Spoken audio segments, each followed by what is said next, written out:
I was born on June 8, 1977 in Atlanta, Georgia. My mother and father got married, but sadly their marriage did not last long. And at the age of 3, after my parents got separated, I was forced to go live with my mother in Chicago, Illinois. Growing up with my mother in the middle class, my life quickly became a speeding bullet. Things were moving too fast for me to handle. And spending a lot of time with my mother, who was a teacher at the time, meant getting good grades when I was in school, learning how to speak Chinese at the age of 10. I became a very shy person and never really connected with people. I started using arts and poetry as a way of expressing myself, my thoughts, and the pain I was going through at a very young age. The more time I spent writing and singing, the more my passion for music became stronger. At the age of 13, I wrote a rap song called Green Eggs and Ham. I had no money to pay for the time in the recording studio, so I convinced my mom to help me out. Even though she didn't think much of my talent at the time, she believed in me and gave me the confidence to pursue my passion. After graduating from high school, I received a scholarship to attend Chicago's American Academy of Art in 1997 and began taking painting classes. But shortly after, I realized that my busy class schedule was detrimental to what I really loved doing, making music. I had a difficult choice to make: either live a life full of regret or pursue my wildest dream.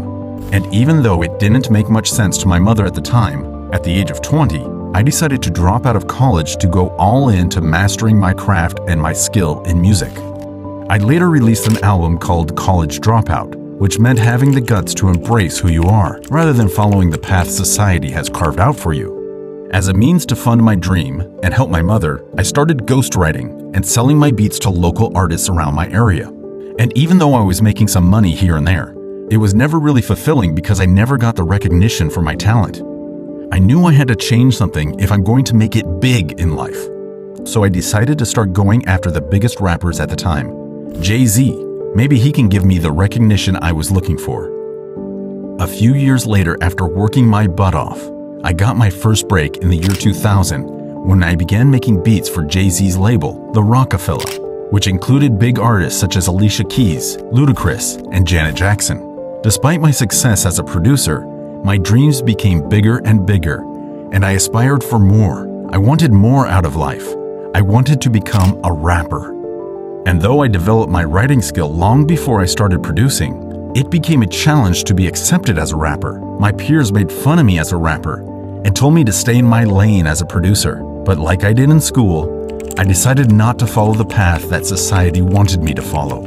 But this also meant it would be very difficult for me to obtain a record label. I was rejected by every record label you could think of because I did not portray a gangster image that was mainstream at the time. But I did not let society's rejection stop me because my mother raised me to always believe in myself, no matter how the world tries to put me down and belittle me. I decided to continue producing beats for Jay-Z while I continued to search for a record label to sign me. A year later, on October 23, 2002, while I was driving home from a California recording studio after working late, I fell asleep at the wheel, causing a head-on crash with another car.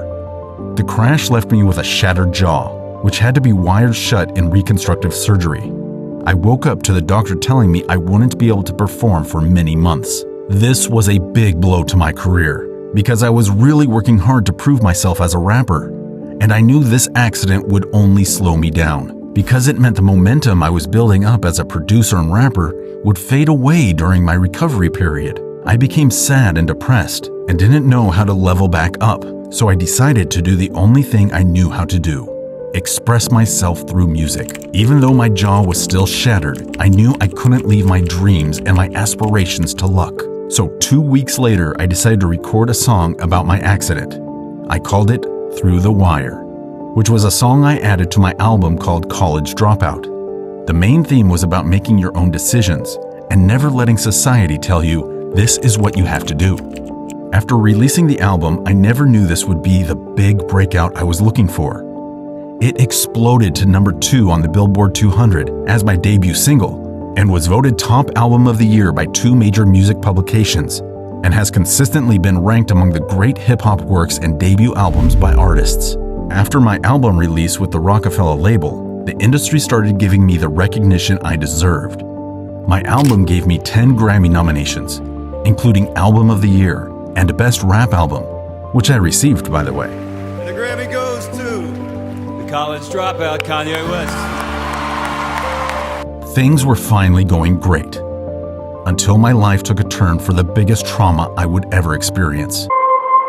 In 2007, my beloved mother, Donda West, died of complications from cosmetic surgery involving abdominoplasty and breast reduction. This affected me deeply. My life started crumbling before me. My long-term relationships started to take a hit.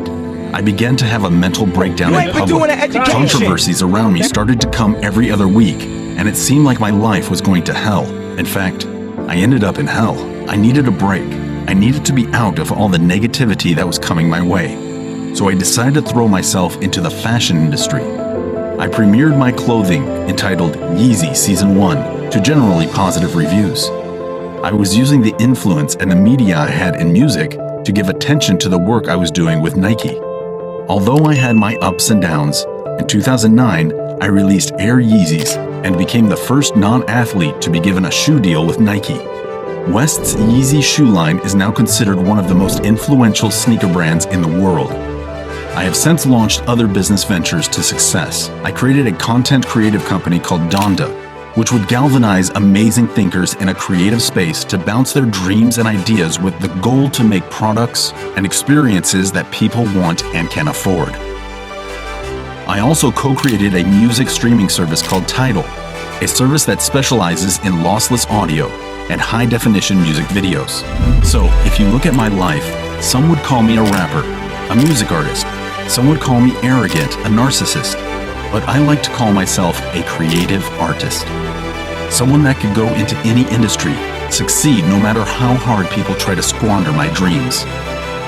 I always felt I could do anything. That's the main thing people are controlled by, thoughts and the perception of themselves. They are slowed down by the perception of themselves. If you were taught that you won't do anything, you can't do anything. I was taught I could do everything. If you listen to all my music, the code is in the self-esteem. The code is who you are. If you're a Kanye West fan, you're not a fan of me, you're a fan of yourself. You will believe in yourself. I'm just the espresso. I'm just a shot in the morning to get you going, to make you believe that you could overcome that situation that you're dealing with all the time. My name is Kanye West, and I'm the founder and CEO of Yeezy Shoes and Donda. And this is my story. Hey guys, we have seen how Kanye West did not conform to the expectations of society. He was even against school, and it's not for no reason. Indeed, school, especially business schools, were not made for people who have ambition like Kanye West. People like you and us. People who ask for more from life. That's why we created this video that reveals why business schools can ruin your life if you're not careful. It's interesting to see, especially if you don't know yet what you want to do with your future. So click on the left video that's showing on the screen, or click on the right video that YouTube thinks you will enjoy.